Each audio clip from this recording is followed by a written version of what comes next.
Officers address, দেখুন সেনাবাহিনী প্রধান যে কোনো সময় বা সময়ে সময়ে অফিসার জেসিও এনসিও সৈনিকের সাথে কথা বলে থাকেন, দিক নির্দেশনা দিয়ে থাকেন। এটি তারই একটি ধারাবাহিকতা মাত্র। এখানে আমরা কোনো সাংবাদিককেও ডাকিনি, তিনি জাতির উদ্দেশ্যেও কোনো ভাষণ দেননি, বা আইএসপিআরও সরকারিভাবে কোনো বিবৃতি দেয়নি। সো আপনারা যেটা গণমাধ্যমে বা সোশ্যাল মিডিয়াতে দেখছেন, এটার সঠিকতা বা বস্তুনিষ্ঠতা নিয়ে যথেষ্ট বিবেচনার দাবি রাখে। তো সে বিষয়ে আপনারা ভালোই বুঝতে পারছেন। আর আপনার যে বাকি বিষয়গুলো, সেগুলোর বিষয়ে আমি আগের মতোই বলবো যে জাতীয় নিরাপত্তা বিঘ্নিত হয় এমন কোনো বিষয়ে সেনাবাহিনী সম্পৃক্ত হবে না। আর পাহাড়ি যে একটি দলের কথা বলেছেন, এটা আপনারাই জানেন, এটি একটি আত্মস্বীকৃত টেরোরিস্ট দল যারা সংঘাতপূর্ণ কাজ করে থাকে। তো তাদেরকে নির্বাচনে যুক্ত করা সমীচীন নয় বলে আমরা মনে করি। নির্বাচন নিয়ে যথেষ্ট আলোচনা সমালোচনা হয়েছে, এই বিষয়টি নিয়ে আমরা আর কোনো কথা বলতে চাচ্ছি না।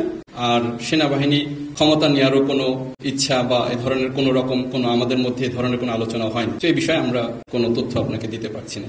দেশের সার্বভৌমত্ব রক্ষার জন্য বা নিরাপত্তা রক্ষার জন্য আমরা সর্বদা সেনাবাহিনী একত্রে এবং একতাবদ্ধ হয়ে কাজ করে আসছি, এবং ভবিষ্যতেও আমরা দেশের জন্য, দেশের নিরাপত্তার জন্য দেশের মানুষের সাথে কাজ করে যাব।